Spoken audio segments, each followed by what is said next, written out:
Here's the second thing Jesus wants us to understand from these verses. Number 2, we need to understand the prerequisite for following Jesus. It's a big word. I'll explain what that means, but look at Luke 9, verses 23 and 24. And he said to all, if anyone would come after me, let him deny himself and take up his cross daily and follow me. For whoever would save his life will lose it. But whoever loses his life for my sake will save it. Jesus says, if anyone would come after me, and then he lists 3 prerequisites, or what we call 3 requirements. These are 3 things we must be willing to do if we really want to follow Jesus. Here's the first. He says, you must deny yourself. And I'm not sure there is a more countercultural command in our time today than this.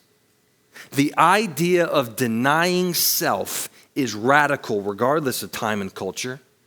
But when you live in a society built on self as we do, self-expression, self-fulfillment, self-esteem, self-love, then the concept of self-denial runs completely counter to everything.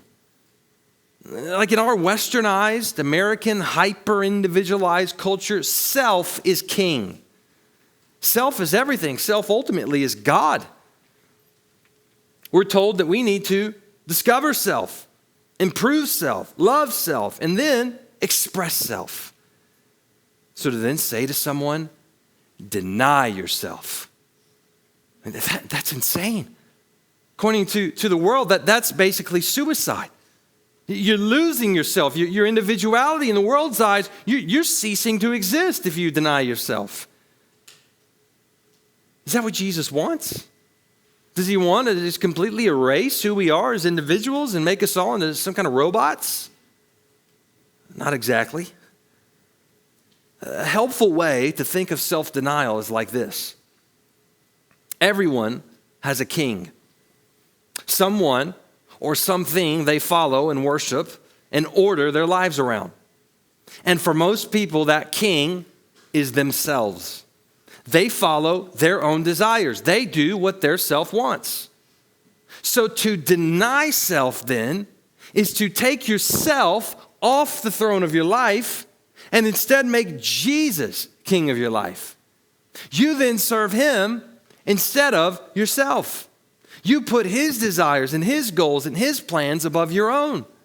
He is your priority. He is the determining force in your life, and you place him and others above yourself. And here's the great irony.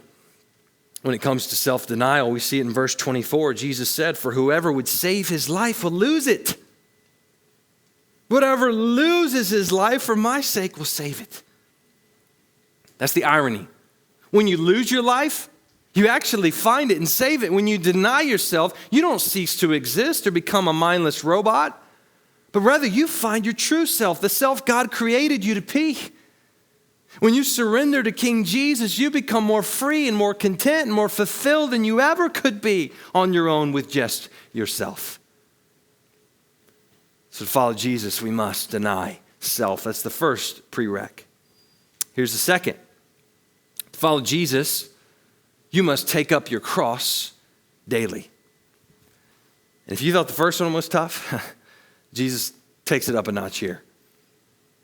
When we see a cross, we think of Jesus' sacrifice and love for us, right? It's become a very positive symbol in our culture, even for people who aren't necessarily Christians.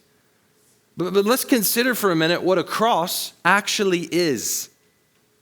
A cross was a method of execution designed by the Romans to punish the empire's worst criminals in the most humiliating and excruciating way possible. And one of the diabolical features of crucifixion was that they would force the criminal to literally carry his own cross, to literally put the wood on which he would hang to death on his back and carry it to the place where they would crucify him. That demonstrated their total and complete submission to the state.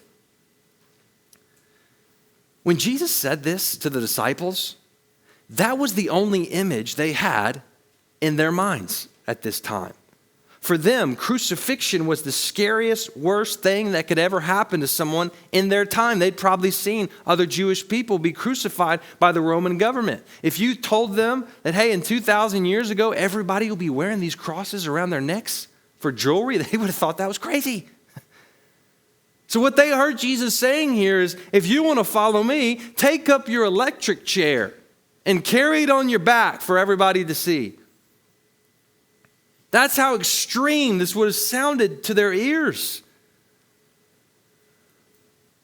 So why did Jesus say this? What did he mean exactly?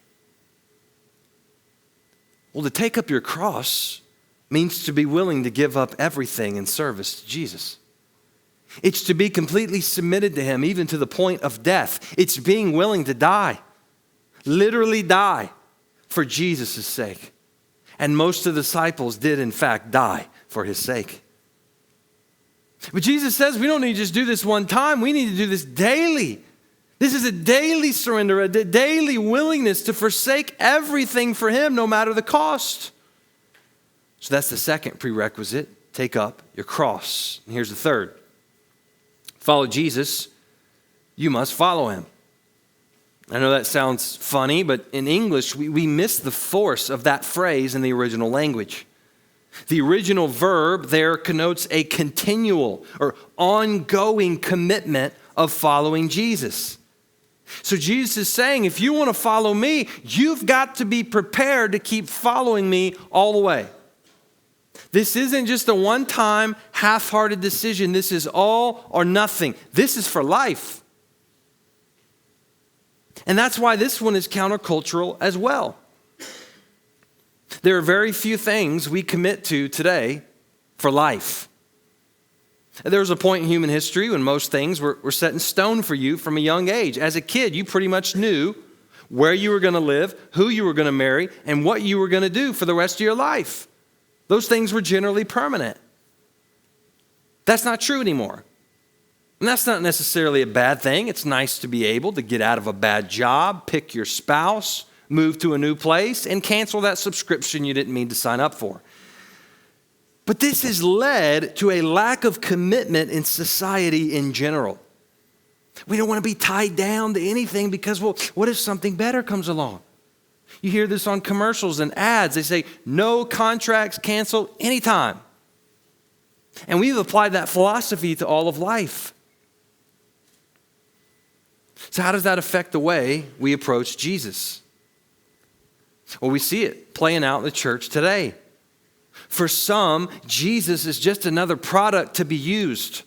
And when a better product comes along, the subscription gets canceled. So Jesus is warning us from the outset, there are no takebacks when it comes to following him.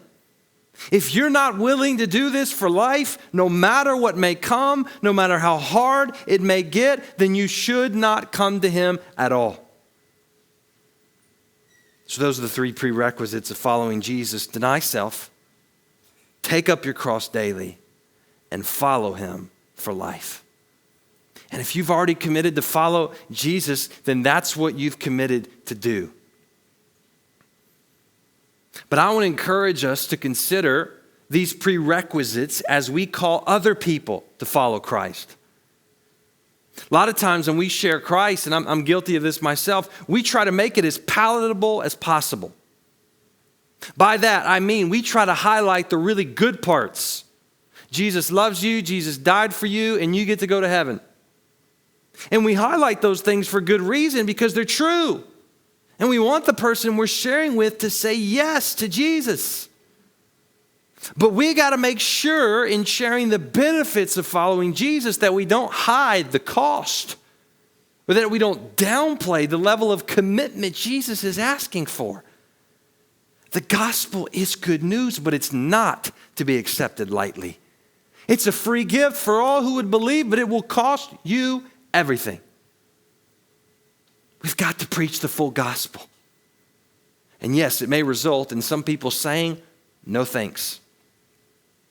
It may result in less church growth. We certainly won't be as attractional and fun as some other churches. but it will lead to more genuine conversions and stronger disciples who have counted the cost. So that's the second thing Jesus wants us to understand about following him, the prerequisites. Here's the third and last, number three. Number three, we need to understand the price for following Jesus.